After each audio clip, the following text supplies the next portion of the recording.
Welcome to day number 17. We are in Job. We are reading chapters 1 through 4. And based on my research that I have done in chronological order is not Exodus, Leviticus, Numbers, Deuteronomy. None of that is the next book that we should be reading based on the yearly timeline. Apparently, from what I have researched, Job is where we should be next. If I'm wrong, somebody please out there let me know if you have something different, because I want to do this the right way and I don't want to give anybody the wrong information. So, we are going to start with our daily devotional. Today is the 23rd. The title of this one is Friends with God. I no longer call you servants, but I call you friends. John 15:15. The passage says, through Christ's sacrifice, our past is pardoned and our future secure. And since we have been made right with God by our faith, we have peace with God. That's Romans 5:1. Peace with God. What a happy consequence of faith. Not just peace between countries, peace between neighbors, or peace at home. Salvation brings peace with God. God is no longer a foe, but a friend. We are at peace with him. And then the title of this one is In the Grip of Grace. All right, tomorrow will be number 24, or April 24th. All right, so Job, chapters 1 through 4. Chapter 1. In the land of Uz, there lived a man whose name was Job. This man was blameless and upright. He feared God and shunned evil. He had 7 sons and 3 daughters, and he owned several thousand sheep, 3,000 camels, 500 yoke of oxen, and 500 donkeys. And he had a large number of servants. He was the greatest man among all the people of the East. His sons used to take turns holding feasts in their homes, and they would invite their 3 sisters to eat and drink with them. When a period of feasting had run its course, Job would send and have them purified. Early in the morning, he would sacrifice a burnt offering for each of them, thinking, perhaps my children have sinned and cursed God in their hearts. This was Job's regular custom. One day, the angels came to present themselves before the Lord, and Satan also came with them. The Lord said to Satan, where have you come from? Satan answered the Lord, from roaming through the earth and going back and forth in it. Then the Lord said to Satan, have you considered my servant Job? There is no one on earth like him. He is blameless and upright, a man who fears God and shuns evil. Does Job fear God for nothing? Satan replied. Have you not put a hedge around him and his household and everything he has? You have blessed the work of his hands, so that his flocks and herds are spread throughout the land. But stretch out your hand and strike everything he has, and he will surely curse you to your face. The Lord said to Satan, very well then, everything he has is in his hands, but on the man himself do not lay a finger. Then Satan went out from the presence of the Lord. One day when Job's sons and daughters were feasting and drinking wine at the oldest brother's house, a messenger came to Job and said, the oxen were plowing and the donkeys were grazing nearby, and the Sabeans attacked and carried them off. They put the servants to the sword, and I am the only one who has escaped to tell you. While he was still speaking, another messenger came and said, the fire of God fell from the sky and burned up the sheep and the servants, and I am the only one who has escaped to tell you. While he was still speaking, another messenger came and said, the Chaldeans formed 3 raiding parties and swept down on your camels and carried them off. They put the servants to the sword, and I am the only one who has escaped to tell you. While he was still speaking, yet another messenger came and said, your sons and daughters were feasting and drinking wine at the oldest brother's house, when suddenly a mighty wind swept in from the desert and struck the 4 corners of the house.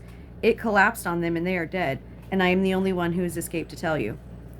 At this, Job got up and tore his robe. He shaved his head, then he fell to the ground in worship and said, naked I come from my mother's womb, and naked I will depart. The Lord gave, and the Lord has taken away. May the name of the Lord be praised. In all this, Job did not sin by charging God with wrongdoing. In all this, Job did not sin by charging God with wrongdoing. Chapter 2. On another day, the angels came to present themselves before the Lord, and Satan also came with them to present himself before him. And the Lord said to Satan, where have you come from? Satan answered the Lord, from roaming through the earth and going back and forth in it. Then the Lord said to Satan, have you considered my servant Job? There is no one on earth like him. He is blameless and upright, a man who fears God and shuns evil.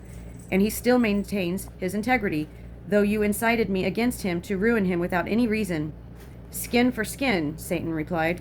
A man will give all he has for his own life, but stretch out your hand and strike his flesh and bones, and he will surely curse you to your face. The Lord said to Satan, Very well then, he is in your hands, but you must spare his life. So Satan went out from the presence of the Lord and afflicted Job with painful sores from the soles of his feet to the top of his head.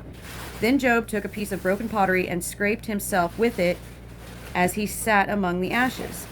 His wife said to him, Are you still holding on to your almighty curse, God, to your integrity? Are you still holding on to your integrity? Curse God and die. He replied, You are talking like a foolish woman. Shall we accept good from God and not trouble? In all this, Job did not sin in what he said. When Job's 3 friends, Eliphaz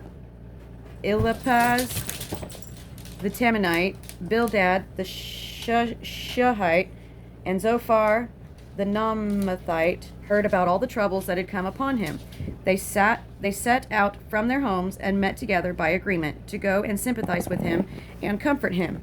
When they saw him from a distance, they could hardly recognize him. They began to weep aloud, and they tore their robes and sprinkled dust on their heads. Then they sat on the ground with him for 7 days and 7 nights. No one said a word to him because they saw how great his suffering was. After this, Job opened his mouth and cursed the day of his birth. He said, May the day of my birth perish, and the night it was said, A boy is born. That day may it turn to darkness, and may God above not care about it. May no light shine upon it. May darkness and deep shadow claim it once more. May a cloud settle over it. May blackness overwhelm its light. That night may thick darkness seize it. May it not be included among the days of the year, nor be entered in any of the months. May that night be barren. May no shout of joy be heard in it. May those who curse days curse that day, those who are ready to rouse Leviathan. May its morning stars become dark. May it wait for the daylight in vain, and not see the first rays of dawn. For it did not shut the doors of the womb on me to hide trouble from my eyes. Why did I not perish at birth, and die as I came from the womb? Why were there knees to receive me, and breasts that I might be nursed? For now I would be lying down in peace. I would be asleep and at rest with kings and counselors of the earth, who built for themselves places now laying in ruins, with rulers who had gold, who filled their houses with silver. Or why was I not hidden in the ground like a stillborn child, like an infant who never saw the light of day? There the wicked cease from turmoil, and there the weary are at rest. Captives also enjoyed their ease. They no longer hear the slave drivers shout. The small and the great are there, and the slave is freed from his master. Why is light given to those in misery, and life in the bitter of soul? And life to the bitter of soul, to those who long for death that does not come, who search for it more than for hidden treasure, who are filled with gladness and rejoice when they reach the grave.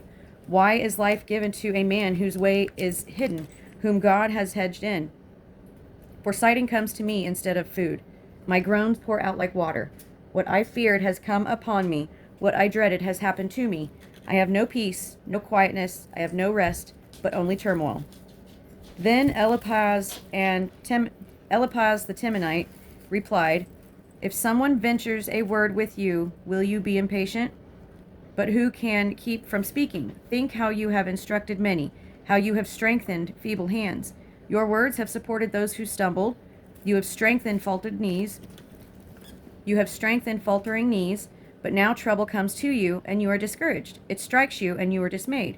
Should not your piety be your confidence, and your blameless ways your hope? Consider now, who, being innocent, has ever perished? Where were the upright ever destroyed? As I have observed, those who plow evil and those who sow trouble reap it, and the breath of God they are destroyed. At the blast of his anger they perish. The lions may roar and growl, yet the teeth of the great lions are broken. The lion perishes for lack of prey, and the cubs of the lioness are scattered. A word was secretly brought to me. My ears caught a whisper of it. Amid disquieting dreams in the night, when deep sleep falls on men, fear and trembling seized me and made all my bones shake. A spirit glided past my face, and the hair on my body stood on end. It stopped, but I could not tell what it was. A form stood before my eyes, and I heard a hushed voice. Can a mortal be more righteous than God? Can a man be more pure than his Maker? If God places no trust in his servants, my grandfather has that in parentheses, and next to it he wrote angels. In other words, the angels are God's servants. If God places no trust in his servants, if he charges his angels with error, how much more those who live in houses of clay, whose foundations are in the dust, who are crushed more readily than a moth. Between dawn and dusk they are broken to pieces. Unnoticed they perish forever. Are not the cords of their tent pulled up so that they die without wisdom? Chapter 5. I want to keep reading. All right. Well, that is day number 17. We will be back for day number 18 tomorrow, where we read Job 5 through 8. And if you guys have anything you want to add, if you guys have any questions, any insights, leave your info down in the comments. Let's have a discussion. And if you're not following already, hit the follow button, give us a like, share it with everybody you know. This might hit somebody that needs to hear it. And we will be here tomorrow for day 18 out of 365.